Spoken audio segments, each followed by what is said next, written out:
Hola a todos. Desde hace ya unas décadas se sabe que el universo está en expansión y no solo eso, esa expansión está acelerando. Es algo que quizás ya sepamos que es producto de la energía oscura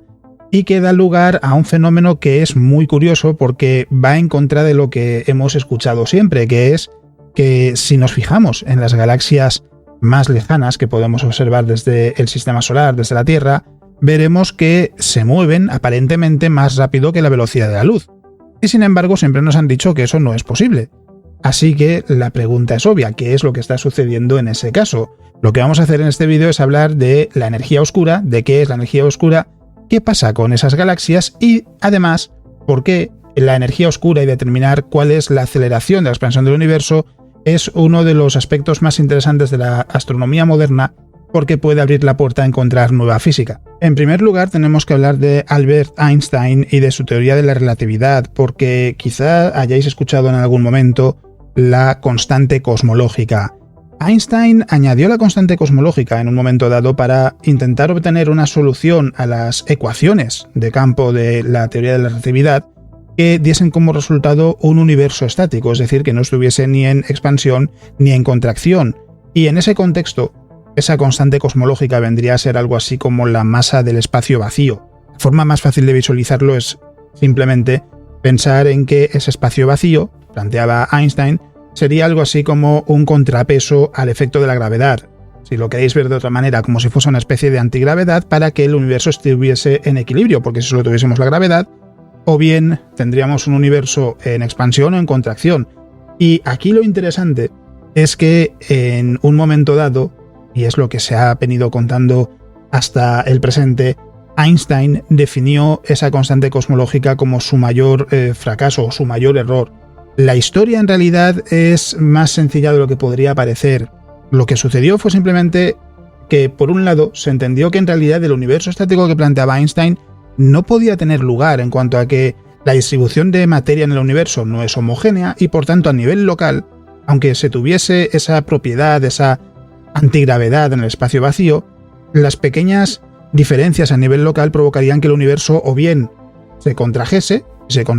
constantemente, o bien se expandiese constantemente. El equilibrio no podía darse en ningún caso. Y además, Edwin Hubble demostró que el universo está en expansión, de ahí que Einstein se diese cuenta de que su constante cosmológica no tenía mucho sentido.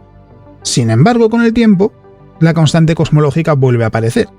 Y allá por los años 90 se plantea la energía oscura, que es el término con el que estamos todos familiarizados. ¿Por qué? Porque lo que se observó fue que no solo el universo está en expansión, sino que esa expansión está acelerando. Y no hay ningún mecanismo hasta que se planteó la energía oscura que pudiese explicar ese fenómeno. Así que en 1929 Edwin Hubble demuestra que el universo está en expansión. Y en los años 90, después de muchas décadas de estudio y de intentar comprender cómo es el universo, cómo funciona esa expansión, lo que se observa es que la expansión está acelerando en cuanto a que al observar fenómenos como por ejemplo las supernovas, cierto tipo de supernovas que permiten determinar a qué distancia está una galaxia, las distancias no encajan con lo que cabría esperar con un universo que estuviese en expansión constante, están más lejos de lo que se esperaba. Y hacia los años 90 es cuando ya se asienta la idea de que tiene que haber algo, la energía oscura en este caso, que actúa como una especie de fuerza de repulsión que provoca que la expansión del universo esté acelerando. La energía oscura en ese sentido, por tanto, es la responsable de que el universo esté en expansión y además esa expansión esté acelerando. En el modelo que se utiliza hoy en día para explicar cómo es el universo, que se llama el modelo Lambda CDM, lo que se dice es que alrededor del 68% del universo es energía oscura. El otro 32% se reparte en un 27% en materia oscura, de la que también hablaré en algún momento aquí en YouTube, porque no lo he hecho todavía, y el 5% restante en materia bariónica o materia normal, es decir,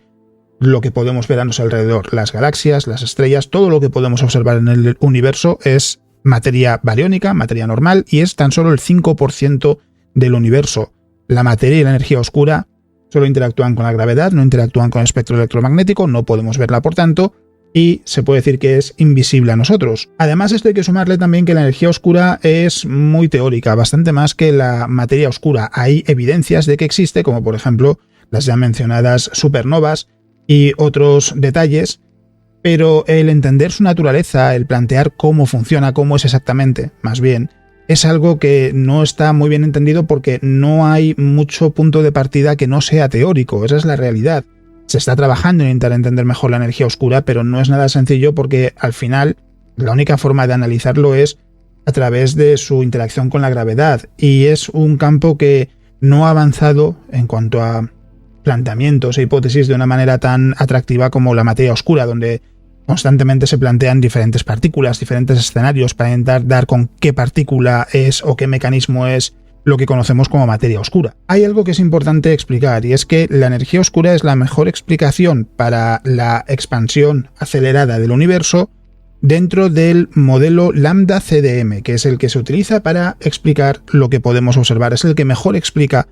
por qué el universo es tal y como lo podemos observar. Esto lo que quiere decir es que de vez en cuando hay noticias que dicen que la energía oscura podría no ser necesaria para explicar la expansión acelerada del universo.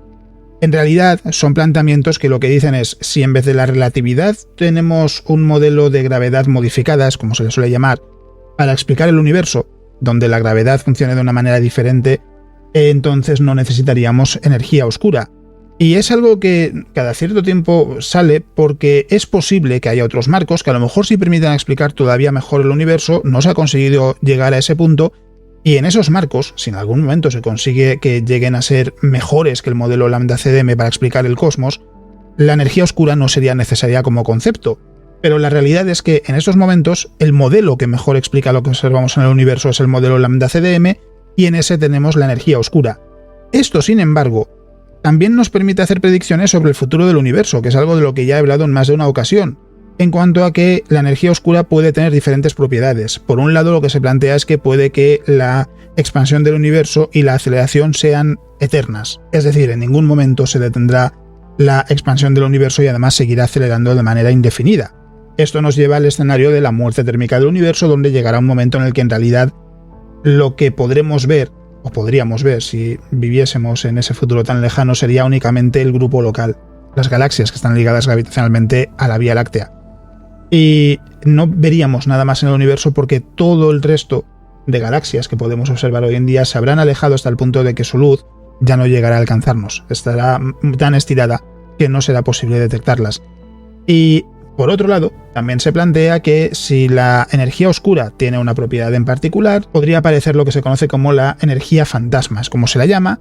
que lo que implica es que llegaría un momento en el que la energía oscura sería lo dominante en el universo hasta el punto de que llegaría a provocar la expansión del propio interior de un átomo, es decir, llegaría a destruir los átomos y provocaría que el universo, entre comillas, se destruyese a sí mismo. Es un escenario que en realidad, dentro de lo que se conoce, no parece muy plausible, pero es cierto que no se puede descartar por completo.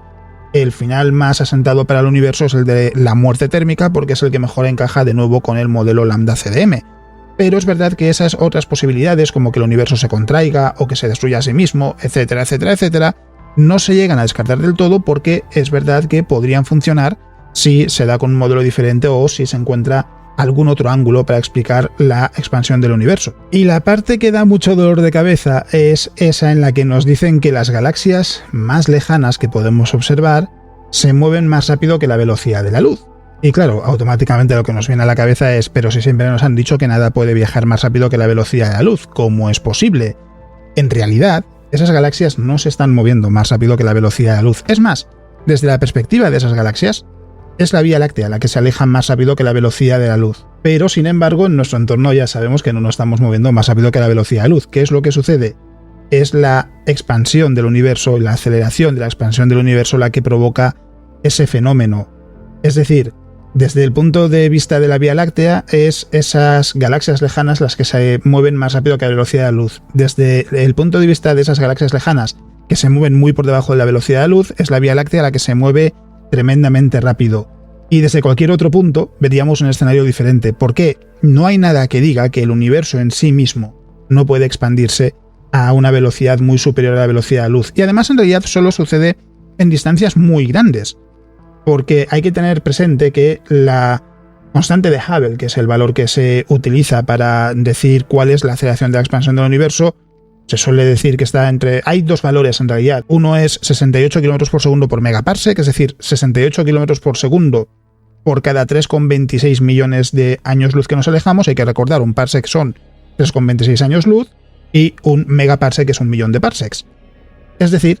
la velocidad a la que se expande el universo aumenta en 68 km por segundo por megaparsec. Ese es el valor que se obtiene cuando se mide la aceleración de la expansión del universo analizando la radiación de fondo de microondas, esa luz más antigua del universo que podemos ver en todas direcciones, mucho más allá del espectro visible, por eso no la vemos a simple vista. Y sin embargo, cuando se mide en el universo local, en distancias mucho más cercanas, el valor que se obtiene es de unos 72 km por segundo por megaparsec, es decir, por cada megaparsec aumentan 72 km por segundo. Es decir, ninguna galaxia en realidad se está moviendo más rápido que la velocidad de luz, es simplemente que la expansión del universo en distancias tan grandes provoca la sensación de que las galaxias se están alejando a esa velocidad, pero no es así, es el universo el que se está expandiendo así de rápido. Esos dos valores que mencionaba, de la constante de Hubble, son todo un dolor de cabeza. Debería haber un único valor.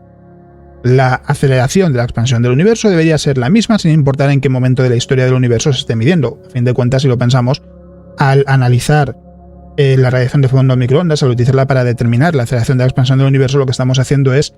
analizar la aceleración de la expansión del universo en el pasado del cosmos, o en un pasado por lo menos más antiguo que cuando se hace en nuestro entorno. Nuestro entorno suele ser unos 1.000, 2.000 millones de años luz. Debería ser el mismo valor en todas partes, y lo que se decía hasta hace unos años es, bueno, las herramientas que tenemos no son las mejores, están siempre en constante mejora, estamos avanzando constantemente, por lo que a lo mejor lo único que sucede es que en realidad hay un único valor y los que estamos obteniendo, como tienen un margen de error bastante grande, nos llevarán tarde o temprano a ese valor único, porque hay mucha incertidumbre a la hora de determinar cuál es la aceleración de la expansión del universo con las herramientas que tenemos. ¿Qué pasa? Que con el paso del tiempo, con mejores herramientas, las mediciones siguen estando muy alejadas entre sí y sin embargo el margen de error se va reduciendo hasta el punto de que ese valor común ya está fuera del margen de error de ambos valores.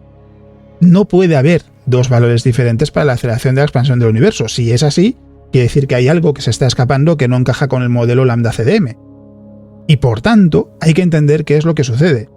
Hay quien plantea que puede que realmente existan dos valores diferentes para la constante de Hubble. Si es así, quiere decir que hay nueva física, hay algo que se escapa sobre la comprensión del universo y ese algo puede llevar a explicar, como ya he mencionado más en una ocasión, cosas como qué sucede dentro de un agujero negro, por ejemplo. Por otro lado, hay quien dice que es simplemente cuestión de seguir probando con diferentes métodos, seguir refinando los métodos y terminaremos dando con uno que permita encontrar un valor único para la constante de Hubble. Es un dilema mucho más grande de lo que se podría pensar, porque no debería suceder, no debería existir, y el hecho de que exista esa discrepancia es muy interesante porque lo que hace es apuntar a que quizás hay algo más que descubrir y quizás los grandes cimientos del universo, la física, no están tan asentados, tan descubiertos como podríamos pensar en cuanto a que ya no queden grandes evoluciones, solo quede pues limar detalles, conocer mejor lo que ya sabemos que existe, sino que puede que en realidad quede todavía una parte importante de la física por descubrir y que esa discrepancia de la constante de Hubble, por ejemplo, sea una pista de cuál es el camino que hay que seguir para dar con esa parte de la física que todavía no se habría descubierto. Pero, ya digo, hay quienes creen que es así, que realmente hay nueva física por descubrir y se fijan en aspectos como este, como el de la constante de Hubble y esa discrepancia, y hay quien cree que en realidad es simplemente cuestión de tiempo y que con mejores herramientas y mejores técnicas para medir la aceleración de la expansión del universo obtendremos un valor único. Así que ahora ya sabéis qué es eso de la energía oscura, por qué se plantea que podría ser una puerta para llegar a nueva física, porque vamos a ver qué sucede con la constante de Hubble. Se ha hablado de ello mucho, he hablado de ello aquí también en el canal en YouTube, y se va a seguir hablando mucho de ello porque es algo que lleva a lugares que resultan muy interesantes si es que realmente existen dos valores diferentes. En el caso de la constante de Hubble, a lo mejor solo hay uno, pero veremos en qué desemboca todo eso. Dicho esto, de todos modos, recordad que ya he ido añadiendo las descripciones del podcast, novelas y demás en el vídeo como siempre, y que tenéis los recordatorios en el vídeo, que además voy a seguir publicando los vídeos cortos como he hecho esta semana, y que lo intentaré recordar mañana si puedo, pero no estoy seguro, así que aprovecho y lo hago ahora mañana, porque en el momento en el que publico este vídeo es domingo, mañana lunes, en la madrugada del 13 al 14 de diciembre se produce el pico de actividad de las Gemínidas, de una de las lluvias de estrellas más activas del año, así que si tenéis la oportunidad de verla, no lo dejéis pasar. El mejor momento va a ser hacia las 2 de la madrugada en vuestro horario local y es visible tanto desde el hemisferio norte como el hemisferio sur. Y al margen de eso, en realidad no me queda mucho más que añadir, así que muchas gracias a todos por vuestro apoyo, por estar en la comunidad semana a semana, por participar en los vídeos, por vuestros comentarios. Espero que el vídeo os haya gustado y eso es todo lo que os iba a contar en el vídeo de hoy. ¡Nos vemos!